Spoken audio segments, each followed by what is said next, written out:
Is spending £6,000 on a singular flight ever actually worth it? Spoiler alert, this was the first time in my life I've never actually wanted a flight to end. I recently flew from London to Sydney in Cathay Pacific business class. Let's figure out if it was actually worth the cost. Now, 24 hours in the sky is usually a brutal undertaking. Throughout this video, you'll start to realize 24 hours in business class is very different to 24 hours in economy class. And by the time the flight ended, I was asking the pilot to go around. And another spoiler alert, landing without jet lag is worth all the money in the world. So my journey started at 8 p.m. at Heathrow Terminal 3. Not my favourite Heathrow terminal in the world, but I was headed straight for the Cathay Pacific lounge. First impressions, the place was dark, moody and sexy. They don't normally offer table service, but on this day, because it was so quiet, they were offering at-seat service, which I think really elevated the lounge experience for me. The drinks and food menus were so long that I didn't even get to pick up the book that I brought to read. The one thing I don't like about BA lounges is that they never offer any cocktails,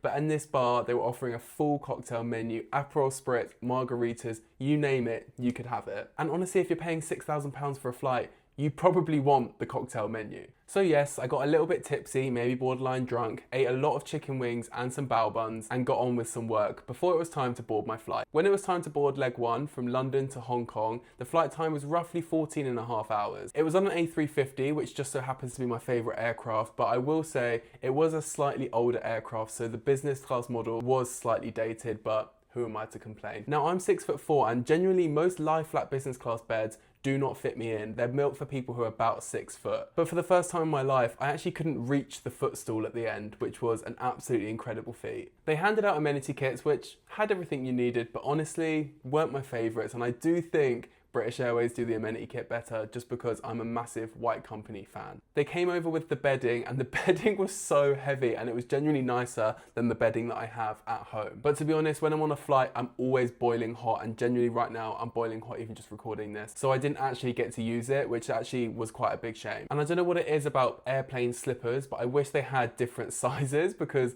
I was trying to jam my size 13s in these tiny airplane slippers, which was a sight to be seen. Picture the BFG trying on doll shoes. Just before takeoff, I was giving an in-flight menu, and again, it was longer than the book that I brought to read on my 3-week holiday. And I messed up. I completely overate in the lounge, but if there's one thing about me, I'm gonna eat. So I wasn't even starving when I got on the plane, but obviously I'm gonna try every single thing that they're offering. It started with this avocado and salmon tartare, which actually was incredible, but to be honest, I'd had about 8 cocktails at this point, so they probably could have served me a piece of toast and I would have said it was the best thing I'd ever tasted. And spoiler alert, I ate 6 times on this flight. 6.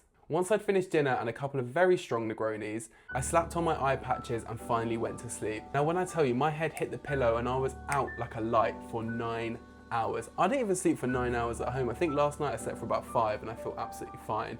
The mixture of the alcohol, the food and the comfort I was feeling, I was very much happy with my sleep. And before I knew it, I was being woken up for breakfast service, which I did ask them to do because when you board the flight, they ask you if you want to be woken up or not. And I said, if there's food involved, please wake me up. I woke up to a coffee and a full fry up. Now, what I loved about Cathay Pacific is they take your order as you're taking off. So basically they just give you an iPad and you select all the things that you want because then they know exactly what to make you and they can make it fresh for you there. I'm a massive fan of Wetherspoons, and to be honest, this blew the Spoons breakfast out of the water, which is probably no surprise to any viewer, but to anyone that actually knows me, they know that that's quite a big statement for me to make. And I don't know what kind of black magic they were using in that kitchen, but that pastry that I ate tasted like I just got it from the boulangerie in Paris that morning. Now this is where things started to get a bit weird because we landed in Hong Kong at 8 p.m. the next day, so 24 hours basically after I got to Heathrow Airport, and I'd slept for 9 hours, so I was wide awake. So I thought, what can I do? I need to eat and drink again in the Hong Kong lounge. One of the Cathay Pacific staff actually escorted me to the lounge. I don't think that's a standard service. She just thought I looked a bit lost. She probably thought I looked really dazed and tired, and she escorted me there, which I thought was very kind. Now I have been told that the Pier in Hong Kong is one of the best business class lounges in the world, and were they wrong?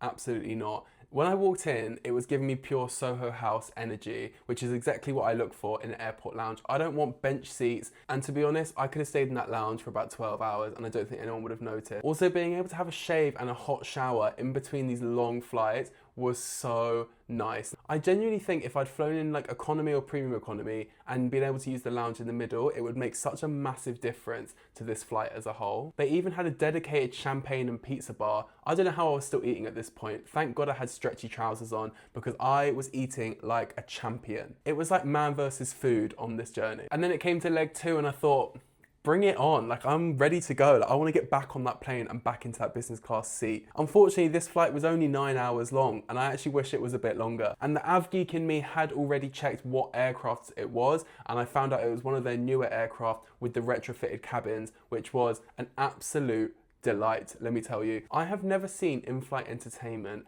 this high spec before in my life. Like, my smart TV at home is not that high tech.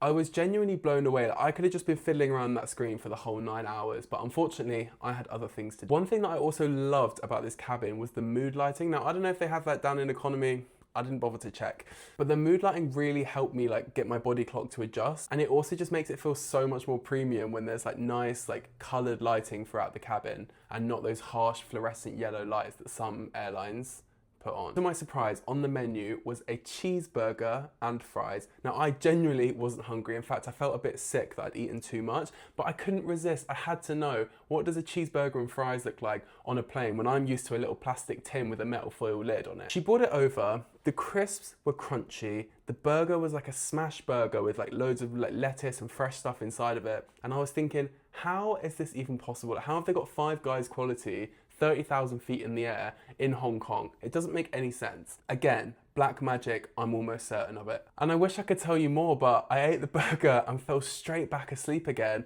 And I woke up to the beautiful sunrise over Eastern Australia. And when I woke up, it was morning time in Australia, and I thought, I feel amazing. I feel like I could go and conquer the day now. I had zero jet lag, and I just spent the day frolicking around in Sydney. And to be honest, it meant I didn't waste 2 or 3 days of my trip feeling jet lagged, feeling tired, feeling sick, and meant that I can actually just get on and appreciate my holiday. So, was the flight worth £6,000? If you have the spare cash or the points to cover it, I think it's absolutely one of the best experiences I've ever had in my life. I actually felt emotional during the whole experience because of how wonderful it was. But be warned, it will ruin you ever being able to fly economy class ever again. And let me know in the comments, if you think there is a business class that is better than what I've just shown you, you need to tell me. I'm not saying I'll believe you, but I will try it for research purposes.